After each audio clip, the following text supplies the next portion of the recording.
great. So even if they're paying peanuts with it, I'll take it because I use the free platforms as promotion also. Yeah, like SoundCloud and things like that. Yeah, like what I do personally with my SoundCloud and YouTube, like I dropped Any Given Sunday on YouTube, the audio. I mean, I'm sorry, on SoundCloud with the audio and on YouTube with the video. Yeah. You know, now I'm going to do free, same thing. I'm going to drop the audio on SoundCloud. I'm going to have the video going up on YouTube.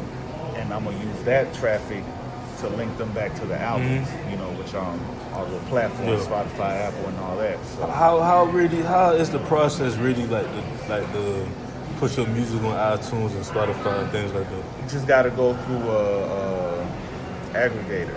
You know what I'm saying? The TuneCore, CD Baby, you know, Radio Kid, I believe is Distro Kid, my bad. You know, there's a couple of them out there, but I actually, off of the strength of Tunnel Vision, I started off with TuneCore. You feel me? Just because I like what they was talking about, like, fuck it, you know, $50, and I keep all my shit 100%. Yeah. So I went with that for Tunnel Vision, and through the work that I did with Tunnel Vision, you know, I was actually offered a distribution deal through Foundation Media. That's what's up. A different blog. Yeah. So, I mean, it's distribution, so I still got to pay out the pocket, you know, all the marketing, all the everything, but they put me in places that I couldn't get through by myself with TuneCore. Because TuneCore is just, you pay us, you don't put your shit here, that's it. Everything else is on you. With Foundation Media, you know, they get to use their relationships and their connects to get me onto certain Spotify playlists that there was no way in hell I was going to get on. You feel me? They have ways of putting me onto YouTube playlist channels that I couldn't get on. You know, and as the song generates buzz, they'll actually come out the pocket.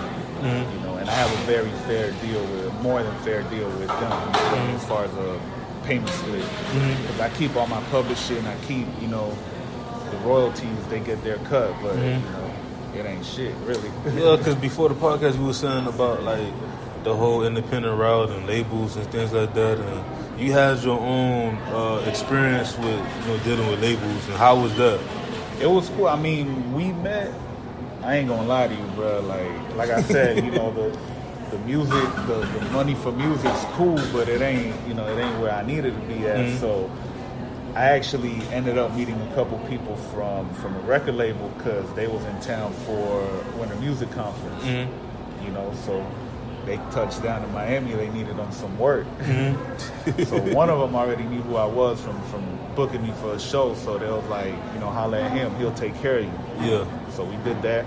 Later on, we linked up, and he ends up telling me, he's like, yo, you know, I A&R this project, this artist, this album, and these are Grammy Award-winning people and shit. So I was like, dog, we gotta chop it up. Yeah.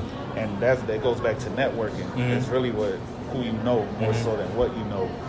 So, you know, he was breaking down the game for me, what labels be looking for in the artist, you know, what would motivate them to sign somebody. And, you know, it's kind of sad to say, but it ain't about the talent or the art anymore at all. It's about the quick dollar, you know what I'm saying, the quick buzz. Because if you look at it now, a lot of people who get signed, they're literally not around even in less than a year's time. You feel me? So the dude, the A&R dude, I respect the fuck out of him because he told me straight up, like, yo, like, you got an image, a good-ass image that works. You do. He's like, you got the hooks.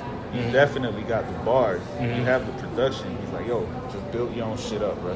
He's like, it might take you years. He's like, it might take you 10 years, but if you really want this shit and you know, you go about it that way, he was like, you won't regret it one bit. He's like, because you have everything. He's like, you just need to get yourself out there, like, to a point where you can make a living off of this. He's like, and you'll eat better than most of the people that sign to us. Yeah. Because the reality of it is most of them ain't eating. They living off of loans, off of record advances and shit like that. Yeah. So, you know, that shit gave me a big respect for him because I was like, you ain't had to tell me all that. You could have just played me. You ain't even had to meet with me to start. No, that's real. You could have gave me a bullshit ass deal that I would have been locked in for life, you know, or find a way to pay it out. Yeah, because because I just started my marketing company, like, officially. You know, and for me, honestly, like Ludacris and his agent, he was pretty much like when Ludacris got that $70 million deal from, I think it was Def Jam. Yeah. They ain't signed no contract together. Like, it was like loyalty. You know what I'm saying? like I'm a type of person where I honestly, yeah, maybe some contracts here and there, but really like for instance, like basic. like keep it basic. Like I got you, you got me, we good. You know what I'm saying? Like stuff like that is like that really motivate me because it's like I'm not that type of person to be like, all right, here's a contract. Yeah. You know what I'm saying? Like I'm like, no, I want to work through. Like I want to work with you, like with the marketing, like bother me during the day, at night and stuff like that. My fiance may be mad, but it's a business. You know what I'm saying? Like I want to keep that close relationship, and I feel like when you look at the Kendrick Lamars and TDE and all them, like you look at Quavo and Amigos and what's the name of that label? Quality Control. QC. Like you pay attention to them companies and how they treat their artists, and like it's not just the paperwork and even just the money. The money always gonna come, but it's more about like, hey, listen, I respect you. I want to work with you. I want to help you grow your brand. That's another thing. Like branding is very important. Like look at artists like Cardi B. Like Cardi B, I felt like she done a hell of a job. I feel like my grandma know who Cardi B is. She don't know who I am. She don't know who ER305 is. She know who Cardi B is. You feel me? I feel like when she was on Love and Hip Hop, like she put some sauce in it. Like she put some game in it, and like she used that platform to get where she wanted to really be at. Because I feel like with her, she always had a plan. Like, they talk about, like, Love and Hip Hop. I ain't really like Love and Hip Hop like that. I like when they came down to Miami, but you look at Trick Daddy, you look at Trina, especially Trina. I'm like, I feel like Trina is using that platform to get to do something bigger. Yeah, and get closer to the younger generation and stuff like that.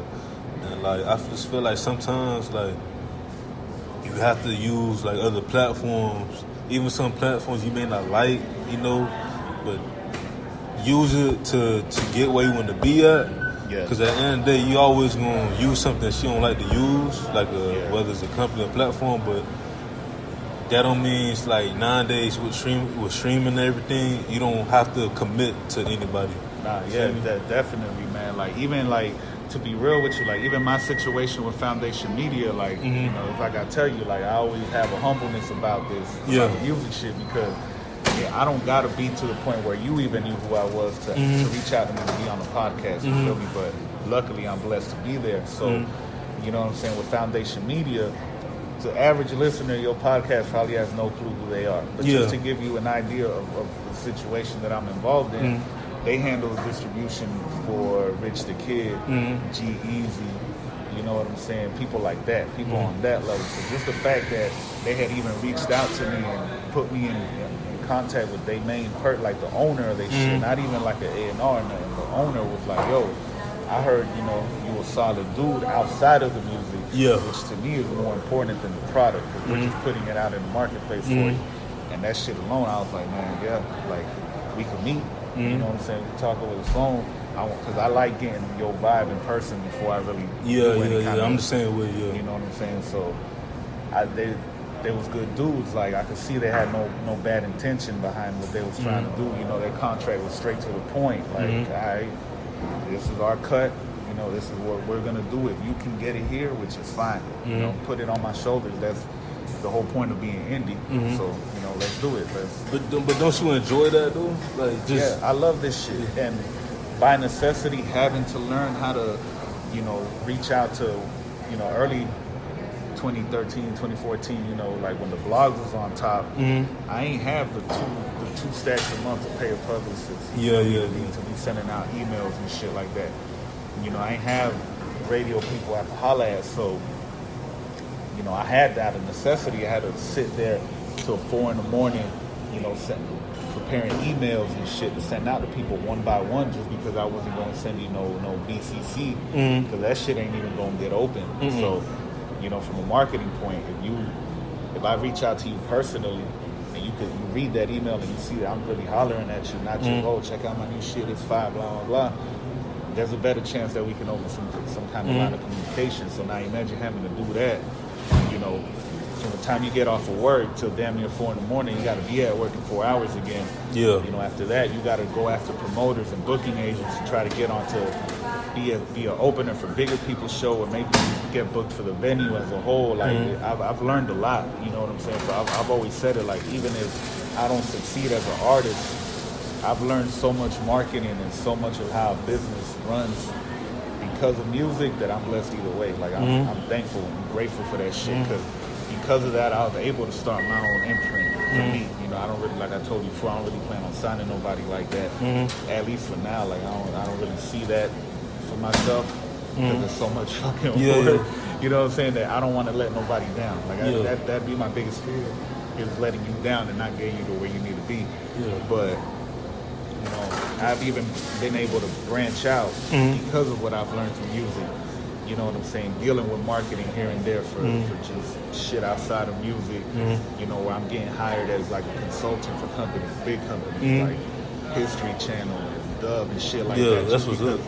They see my, you know, I guess my outreach or my reach as a whole on social media. And the demographic of people that I reach. So they're like, yo, we need your opinion. We need your thoughts on, you know, what we're doing. That's what's up, because I was about to move into that, because you stuck with hip hop. You know, some people, you know, they change, you know, direction, going to, you know, pop and things like that. But would you ever, you know, want to move into like business, like the business side of music, like from the business in the future? From the business side of music, I feel like I'm already there, just, you know, being independent. But, you know, if I'm older and something came, you know, got brought to me on the table where I could be a head of A&R, that's what I'm saying. A VP of a label or some shit like that, that definitely would be something I do. You know, and even outside of music now, like in the last year, I've been getting involved in things outside of music, you know, through my homeboys that they've grown up and bossed up in their own ways, you feel me? And all coming from the same shit that I'm coming from, you feel me? Dudes I grew up with, like, you know, it's day one shit for real. So, like, the different, you know, fields that they're in, they showing me, hey, look, this is how this works. This is what happens here. I show them the music business, even though they might never apply it to themselves. It's still knowledge they get, knowledge I'm getting from them. So I've actually jumped into a couple other things that I'm eyeing right now, you know, like commercial real estate, you know, hedge funds, cryptocurrency, shit like that, just off of them bossing up in those fields, me bossing up in my field, and we all just trade knowledge, you feel me? So I stuck with hip hop. I'm still always gonna be music, even if I'm doing other shit. I kind of keep them separate, just because I want your primary focus to be my music. You feel me? The shit that I do outside of that is just opportunities that I get because I might have grown up with you, or we met because of my music, and you know, we just linked up to that level where we're putting each other up on game and shit like that. So like the whole process in creating a label is like a business. Like it's a business. LLC and all that stuff like that. I kept it real basic. You feel me? Like I ain't even go for no business loan and shit like that. I'm just getting the money and you know, putting it where it needs to go, really.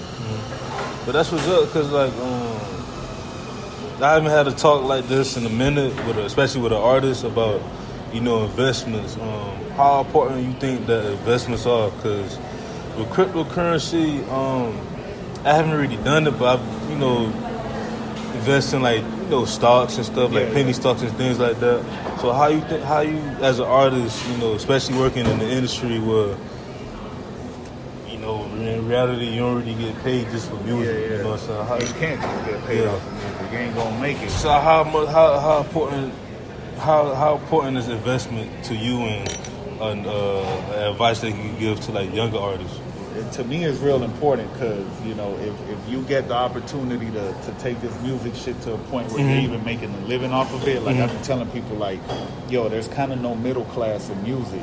You either balling or you not. You feel me? You either not making a penny or you making a shitload of money off of this. But that shitload of money that you're making don't come forever. You see this shit every single 6 months. Somebody's filing for bankruptcy. Somebody's broke. Somebody's tweeting about how they not getting paid by their label. You feel me? So it's definitely important, whatever money you do get, to branch out into different investments, you know, whether it be real estate, whether it's opening up a business, even if it's some simple ass shit, you know, some little local, you know, stock market, cryptocurrency.